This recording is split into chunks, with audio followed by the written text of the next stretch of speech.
Ką daryti, jeigu jūsų šuo atsisako imti maistą lauke? Šiame video parodysiu žingsnis po žingsnio, kaip pereiti nuo namų mokymo į judresnę aplinką, tai yra lauką. Labai daug šunų, iš tikrųjų, kiek tenka susidurti, namuose maistą ima pakankamai gerai, o išėjus į lauką, ten, kur yra daug dirgiklių, jie paprasčiausiai maisto atsisako. Yra tam priežastis, kodėl taip gali būti, bet jeigu jūs ieškojate priežasčių, tas priežastis panaikinote, bet šuo yra stresuotas, galbūt jaučia nerimą ar baimę ir lauke vis tiek nėra motyvuotas jūsų siūlomais skanėstais, nors jie yra labai kvapnus, minkšti, mėsos pagrindų padaryti. Aš paruošiau video, kurį galėsite pasižiūrėti ir pabandyti visą šitą sistemą žingsnis po žingsnio. Pirmiausia, ką reikėtų daryti? Pirma, mes turime šuniui sukurti aplinką, kuri yra rami ir jam įprasta, kurioje nėra papildomų dirgiklių ir baimių ar nerimo šaltinių. Tokia aplinka geriausiai yra namie, tai reiškia šuns namai.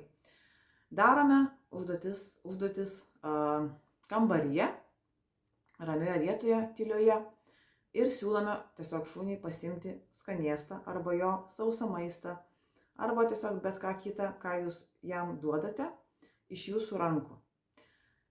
Skanėstus pasiūlyti reikėtų bet kuriuo metu ir nieko neprašant šunį už tai atlikti. Svarbu neprašyti jokių komandų daryti, visiškai nieko, tiesiog ateiti pas šunį su pilna sauja maisto ir jam pasiūlyti paeiliui po vieną gabalėlį. Jeigu šuo maistą ima pakankamai drąsiai ir jam yra pakankamai smagu iš jūsų rankos valgyti, keliate visą procesą į kitą patalpą. Taigi jūs turite išbandyti maisto padavimus iš savo rankų visuose namuose įvairiose patalpose.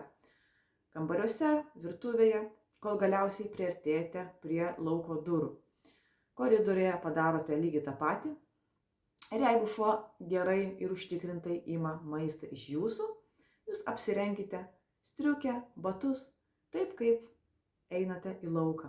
Galiausiai pasiimkite ir šuns pavadėlį, antkaklį ir bandykite maistą paduoti tokiu būdu. Kai viskas sekasi gerai, mes po truputį atidarom lauko duris.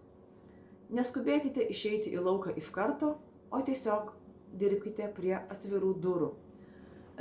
Duokite skanėstus, kai durys yra praviros vos, paskui kai jos yra atviros plačiau, kol galiausiai išeisite į kitą durų pusę ir padarysite visą tai už durų.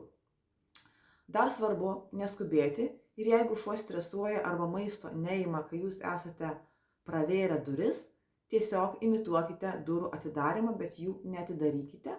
Tai reiškia, tiesiog uždėkite ranką ant rankenos, ją pajudinkite ir paskui ranką patraukite. Ir lygiai tuo pačiu metu skatinkite šunį, duodami jam maistą. Kai šuo užtikrintai ims maistą, būtent kai jų durys yra uždarytos, bet jūs liečiat rankeną, tik tada atidarinėkite. Išėję į lauką arba į laiptinę, priklausomai ten, kur jūs gyvenate, sustokite, neskubėkite eiti toliau, kol šuo ten gerai neįtvirtino įgūdžio imti maistą. Jeigu gyvenate ramioje vietoje, galite atsisėsti kažkur tai arba kėdutę pasistatyti ir pašerti šunį. Jeigu gyvenate name, galite ant suolo pasėdėti šalia durų ir šunį paskatinti. Čia jau jūsų fantazijos reikalas. Svarbiausia, kad jūs užtikrintumėte šuns gerą būseną, būnant už durų. Laiko reikia paskirti tiek, kiek šuniui reikia, kol jis tampa ramus. Jeigu šuo pradeda stresuoti, maisto nebeima, tiesiog grįžkite namo ir kuriam laikui pratimą pabaikite. Paskui vėl pradėkite nuo lengvesnio varianto, tai yra namų, jeigu šuniui vis dėlto lauke buvo per daug streso. Ir taip mes po truputį dirbame. Aš noriu pasakyti, kad kartais tenka šitą užduotį daryti 3 dienas, kartais tenka 2 savaitės. o kai kuriems šunim gali tekti ir mėnesį laiko sugaišti, kol jau šuo pradės maistą imti. Bet žinokit, kad visada ateina tas rezultatas, anksčiau ar vėliau visi šunys pradės imti tą maistą, tik tai yra laiko klausimas ir jūsų kantrybės klausimas, kiek jūs kantriai ir ramiai šunį motyvuosite ir skatinsite įvairiose namų vietose ir už durų. Taigi, kol kas video baigtas, tikiuosi jums padėjo kažkiek susivokti, ką reikėtų daryti ir linkiu sėkmės tolimesniuose mokymuose.